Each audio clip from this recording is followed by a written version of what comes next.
नमस्कार दोस्तों, आज की पुस्तक है विद्रोही आत्माएं।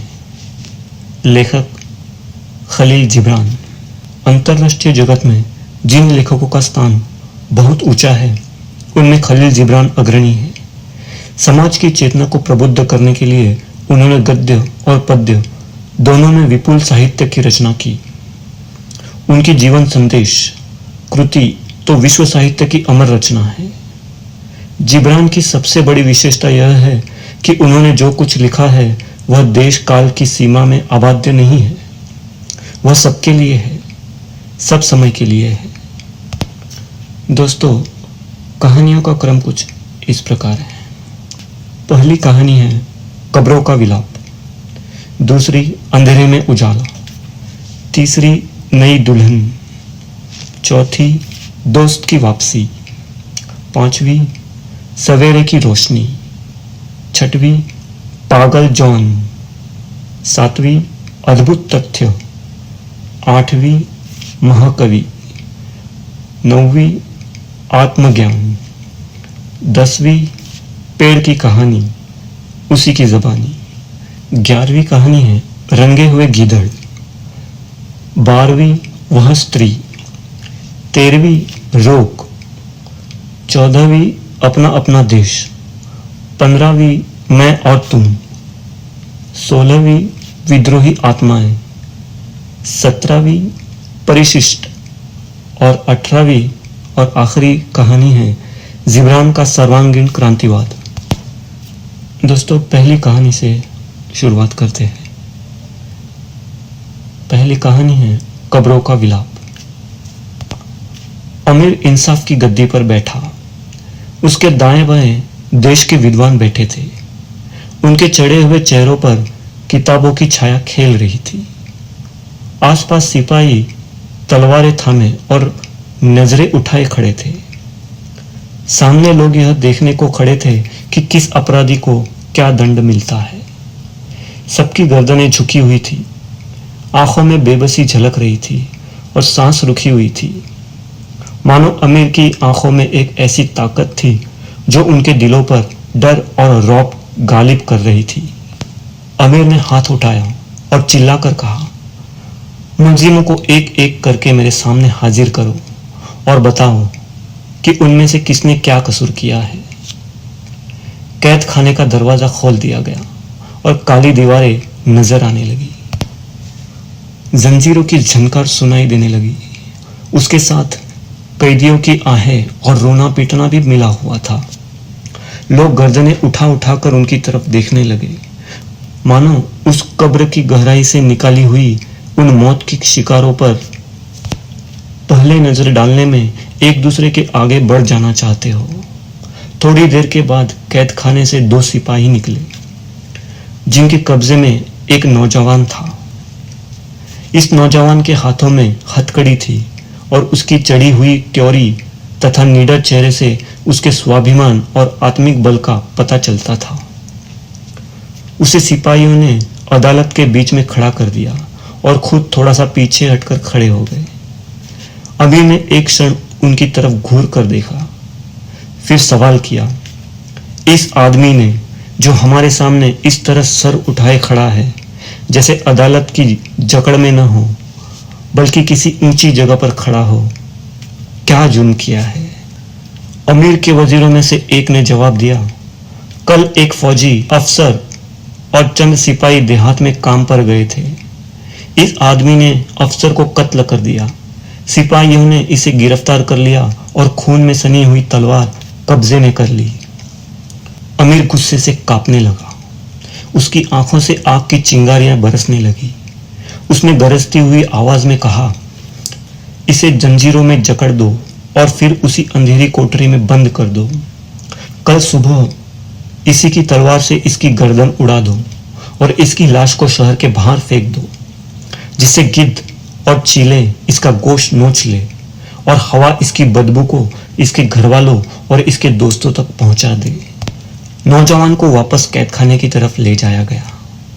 लोगों की दुख भरी निगाहें उसके पीछे पीछे गईं, क्योंकि वह अभी कम उम्र का था, खूबसूरत था और हट्टा कट्टा था।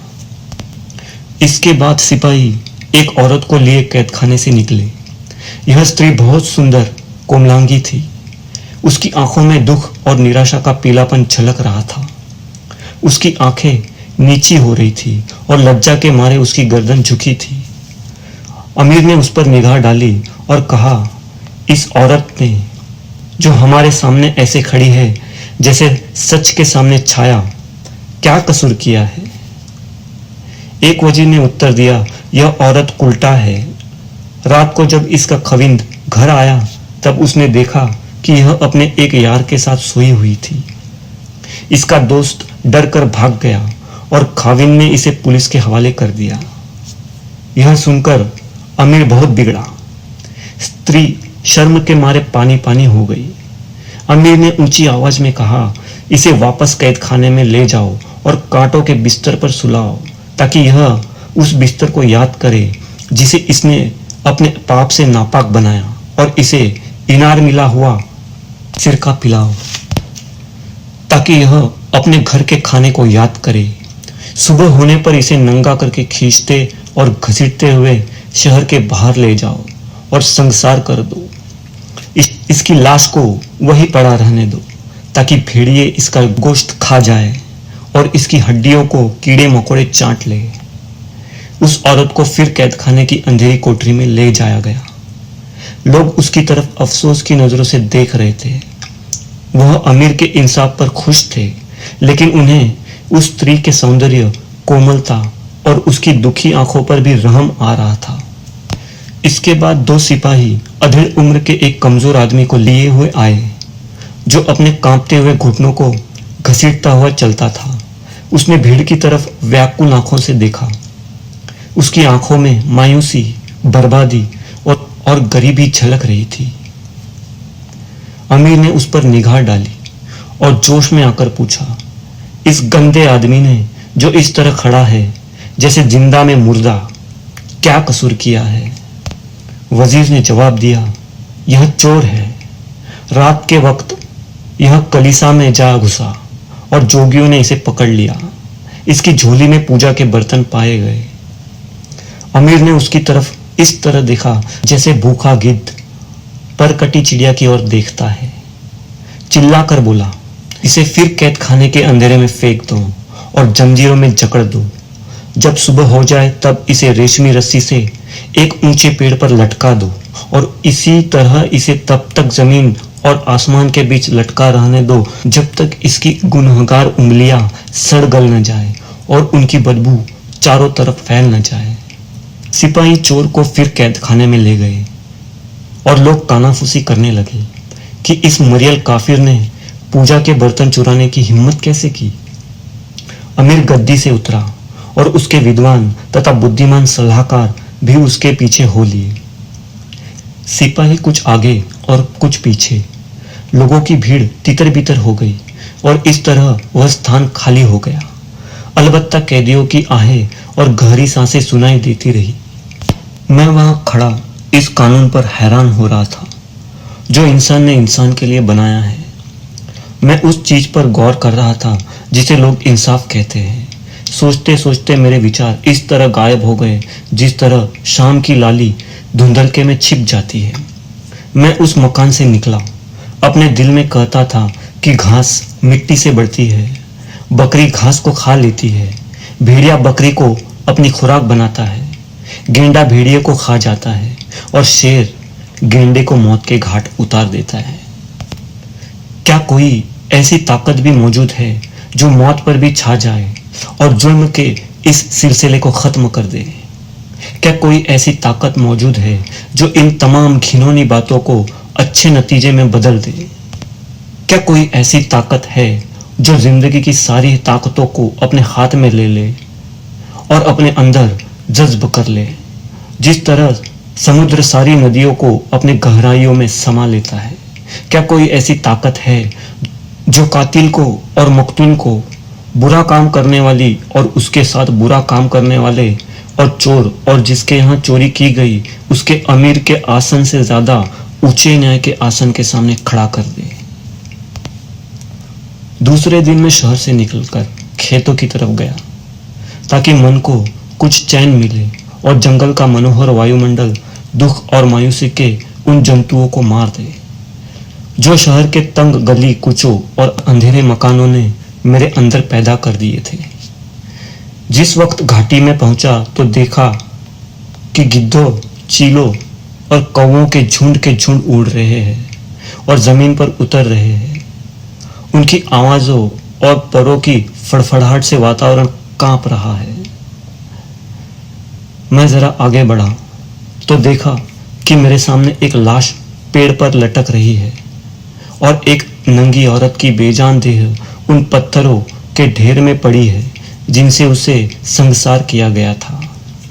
उधर एक नौजवान की लाश धूल तथा खून से सनी हुई है और उसका सिर धड़ से जुदा पड़ा है। मैं वहीं ठहर गया। मेरी आंखों पर एक मोटा और अंधेरा पर्दा पड़ गया और मुझे कल्पना और मौत के सिवाय जो खून में सनी उन लाशों पर छाई हुई थी कुछ भी दिखाई नहीं देता है।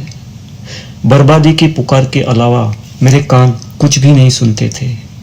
इस पुकार में कौवों की आवाज भी मिली हुई थी जो इंसानी कानून के शिकारों के चारों तरफ मंडरा रहे थे।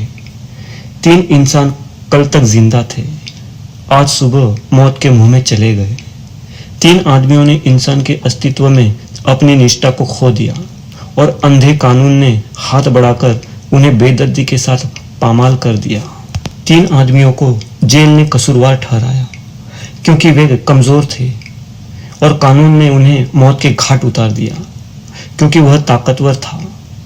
एक आदमी ने दूसरे को कत्ल कर दिया था तो वह कातिल, खूनी। लेकिन जब अमीर ने उसे कत्ल करवा दिया तो वह अमीर इंसाफ करने वाला समझा गया। एक शख्स ने पूजा का सामान ले लिया तो लोगों ने उसे चोर कहा, लेकिन जब अमीर ने उसकी जिंदगी छीन ली तो वह अमीर विद्वान ठहरा। एक औरत ने अपने पति से बेईमानी की तो लोगों ने उसे उल्टा ठहराया, लेकिन जब अमीर ने उसे नंगा करके संगसार करवाया तो वह अमीर शरीफ कहलाया। खून बहाना हराम है, लेकिन अमीर के लिए यह किसने हलाल कर दिया? माल हड़प करना जुर्म है, लेकिन आत्माओं को हड़प करना किसने जायज कर दिया? औरतों की बेईमानी खराब बात है, लेकिन यह किसने कहा कि खूबसूरत देहों को संसार करना पाक काम है? हम छोटी सी बदमाशी के मुकाबले में बहुत बड़ी बदमाशी करते हैं और कहते हैं कि यह कानून है। हम फिसाद का बदला बदतरीन फिसाद से देते हैं और कहते हैं कि यह शील है। हम एक अपराध का बदला लेने के लिए दूसरा बड़ा अपराध करते हैं और चिल्लाते हैं कि यह इंसाफ है। क्या आमिर ने कभी अपने दुश्मन को मौत के घाट नहीं उतारा? क्या उसने कभी अपनी प्रजा के किसी कमजोर इंसान का माल हड़प नहीं किया? क्या उसने कभी किसी खूबसूरत औरत की ओर आंख नहीं उठाई? क्या वह इन तमाम जुर्मों से पाक है कि जिससे कातिल की गर्दन उड़ाना, चोर को सूली चढ़ाना और व्यभिचारिणी को संसार करना उसके लिए जायज हो गया? वे कौन थे जिन्होंने चोर को दरख्त पर लटकाया? क्या आसमान से फरिश्ते उतरे थे या वे वही इंसान थे जो उस माल को जो उनके हाथ में आ जाता है हड़प लेते हैं? और उस कातिल का सर किसने कलम किया था? क्या ऊपर से नबी और पैगंबर आए थे या वे ही सिपाही थे जो कत्ल और खून करते रहते हैं? और उस व्यभिचारिणी को किसने संगसार किया था? क्या उस काम के लिए पाक रूहें अपनी स्थानों से आई थी या वे वही लोग थे जो अंधेरे के पर्दे में बुरा काम किया करते हैं? कानून, कानून क्या चीज है? उसे आसमान की ऊंचाइयों से सूरज की किरणों के साथ उतरते किसने देखा है? और किस आदमी ने खुदाई इच्छा को इंसान के दिल से मिला जुला पाया है? और किस खानदान में फरिश्तों ने आकर इंसानों से कहा है कि कमजोरों को जिंदगी की रोशनी से मरहूम कर दो, गिरे हुए को तलवार से उड़ा दो और कसूर करने वालों को फौलादी पांव के नीचे रौंद डालो? मेरे दिमाग में यही विचार चक्कर लगा रहे थे और मुझे परेशान कर रहे थे कि इतने में मैंने किसी के पैरों की आहट सुनी। आंख उठाई तो देखा कि एक औरत पेड़ों में से निकलकर लाशों के करीब आ रही है।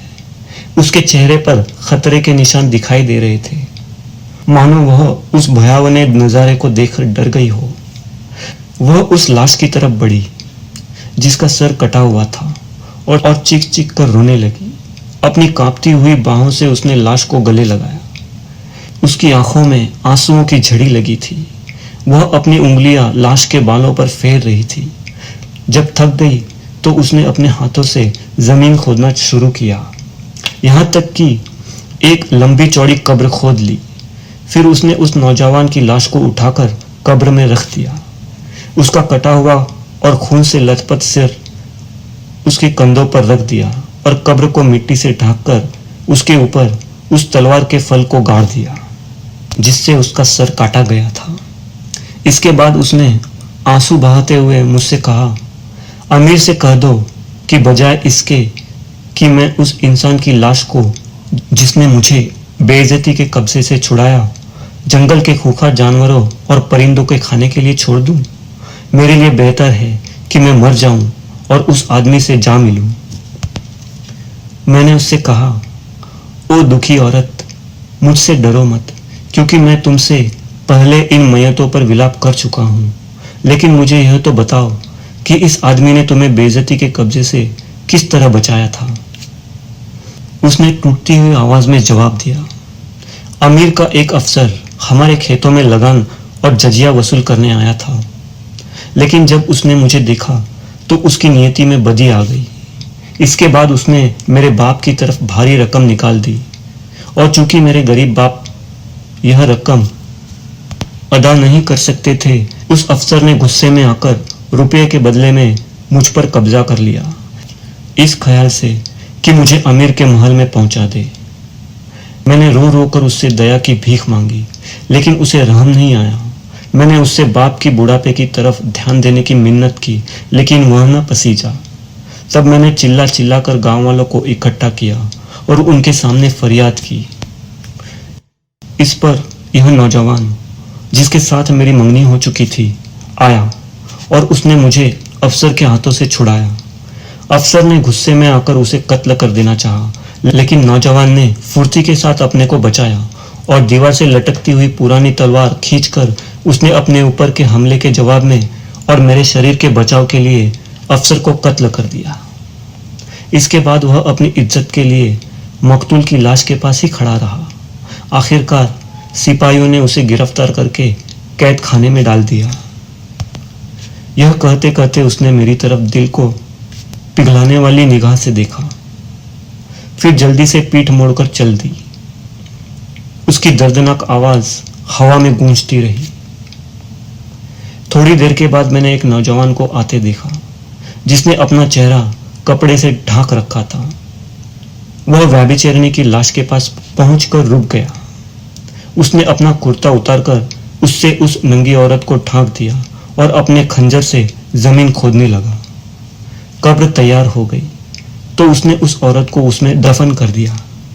जब यह काम पूरा हो गया तो उसने इधर उधर से कुछ फूल तोड़कर उनका गुलदस्ता बनाया और उस कब्र पर रख दिया। जब वह जाने लगा तो मैंने उसे रोक लिया और कहा, इस औरत के साथ तुम्हारा क्या ताल्लुक था कि तुमने अमीर की इच्छा के खिलाफ और अपनी जिंदगी खतरे में डालकर इसके लिए इतनी मेहनत की और इसकी देह को कौवों और चीलों की खुराक बनने से बचाया। नौजवान ने मेरी तरफ देखा। उसकी आंखों से मालूम हो रहा था कि वह बहुत रोया धोया है और उस सारी रात जागते हुए बिताई है। वह बहुत दुखी और मायूसी भरी आवाज में बोला, मैं वही बदनसीब आदमी हूं जिसकी वजह से इस बेचारी को संसार किया गया। हम एक दूसरे को तभी से चाहते थे जबकि हम बचपन के दिनों में इकट्ठे खेला करते थे। हम जवान हो गए और हमारी मोहब्बत भी पूरी तरह उभर आई। एक बार जब मैं शहर चला गया था, लड़की के बाप ने उसकी शादी जबरदस्ता किसी दूसरे आदमी के साथ कर दी। मैं वापस आया और मैंने यह खबर सुनी तो मेरी जिंदगी में अंधेरा छा गया और मुझे जीना दुभर हो गया। मैं अपनी भीतरी इच्छा के साथ बहुत झगड़ता रहा, लेकिन परास्त हो गया। मेरी मोहब्बत मुझे इस तरह लेकर चल दी जिस तरह आंखों वाला किसी अंधे को रास्ता दिखाता है। मैं छिपकर उसके घर पहुंचा। ताकि उसकी आंखों का नूर देखूं और उसकी आवाज़ का गीत सुनूं। मैंने उसे अकेली पाया। वह अपनी किस्मत को रो रही थी और अपनी जिंदगी पर अफसोस कर रही थी। मैं उसके पास बैठ गया। हम चैन से बातें करने में मग्न हो गए और खुदा जानता है कि हमारे दिल पाक थे। लेकिन जब 1 घंटा गुजर गया तो एकाएक उसका खविंद आ गया। उसने जब मुझे देखा तो वह गुस्से से पागल हो गया। उसने अपनी औरत के गले में कपड़ा डालकर शोर मचाना शुरू कर दिया। लोगों आओ और इस औरत और उसके यार को देखो। अड़ोसी पड़ोसी जमा हो गए और थोड़ी देर में पुलिस वाले भी खबर पाकर आ पहुंचे। उस आदमी ने अपनी औरत को पुलिस के सख्त हाथों में दे दिया, जो उसे घसीटते हुए थाने की तरफ ले गए। लेकिन किसी ने मुझ पर हाथ भी नहीं उठाया, क्योंकि अंधा कानून और गंदी रूढ़ियां औरत का ही पीछा करती है। मर्द का तो हर कसूर माफ समझा जाता है। यह कहानी सुनाने के बाद नौजवान अपना मुंह छिपाए शहर की तरफ चल दिया और मुझे लाश की तरफ देखते हुए छोड़ गया, जो पेड़ से लटक रही थी और हवा के झोंकों से पेड़ की शाखाओं के साथ हिल रही थी, मानो वह रूहों से दया की मांग कर रही हो और चाहती हो कि उसे नीचे उतारकर जमीन पर इंसानियत के प्रेमियों और मोहब्बत के शहीदों के पहलू में डाल दिया जाए। 1 घंटे बाद एक दुबली पतली औरत आ पहुंची, जिसके कपड़े चिथड़े हो रहे थे। वह पेड़ से लटकती हुई लाश के करीब आकर ठहर गई और उसने रो पीट कर अपने दिल को हल्का किया। इसके बाद वह पेड़ पर चढ़ गई और उसने अपने दांतों से रेशमी रस्सी को खोला। लाश गीले कपड़े की तरह जमीन पर आ गई। औरत पेड़ से नीचे उतरी और उसने 2 कब्रों के पहलू में तीसरी कब्र खोदी और उसमें लाश को दफन कर दिया। जब वह कब्र पर मिट्टी डाल चुकी तो उसने लकड़ी के 2 टुकड़े लेकर उनका सलीब बनाया और उसे कब्र के सिरहाने गाड़ दिया।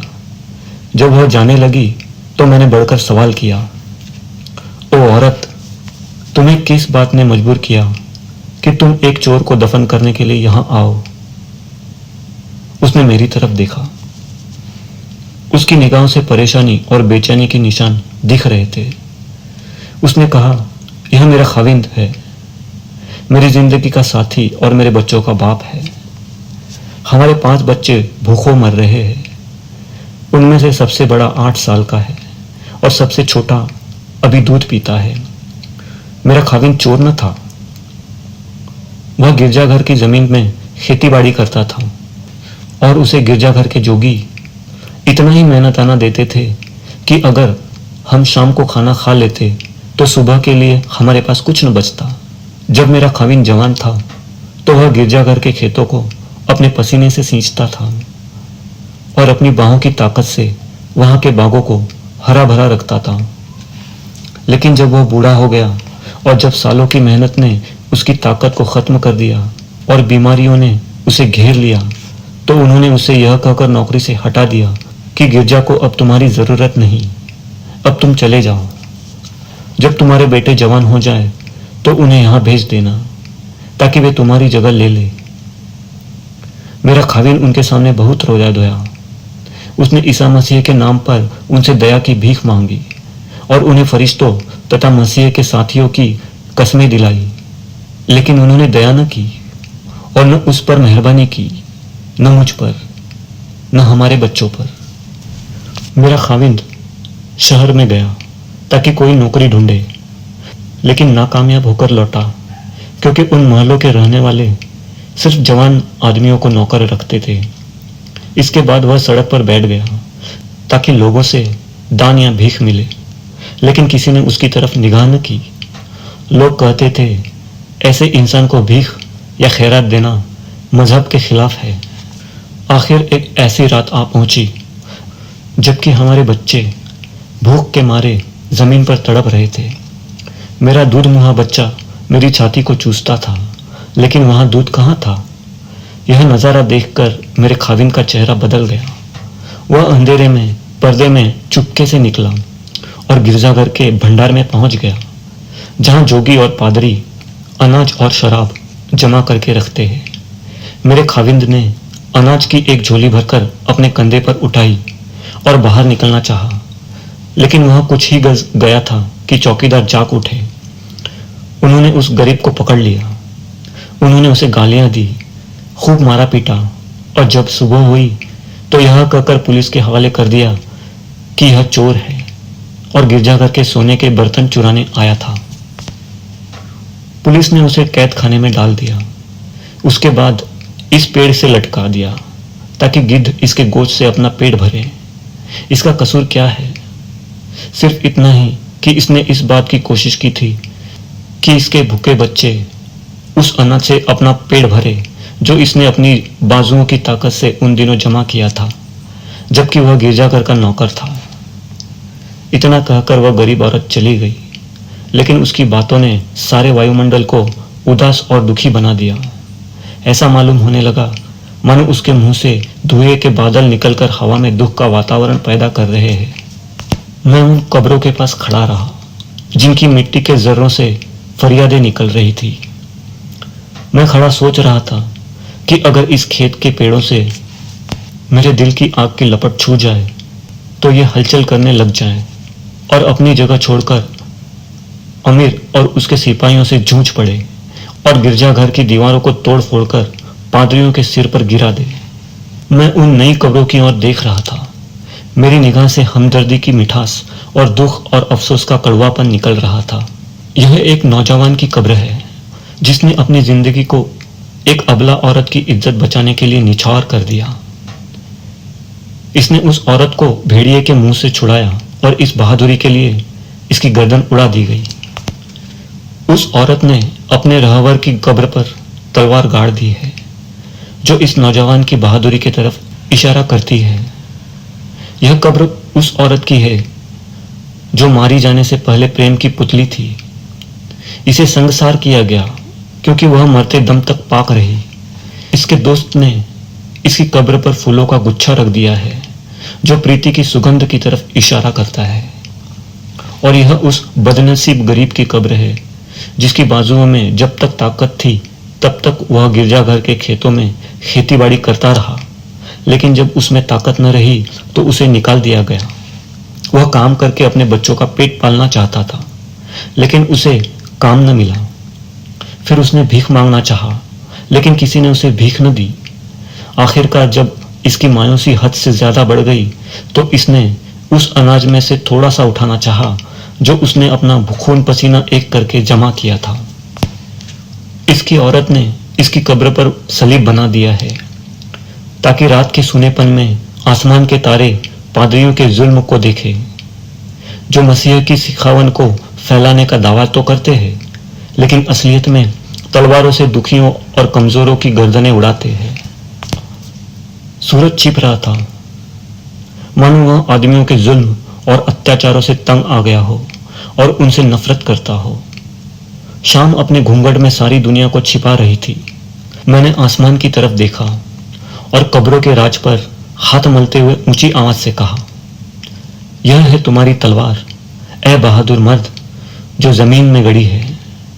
यह है तुम्हारे फूल, ए औरत जिनसे प्रीति की किरणें निकल रही है।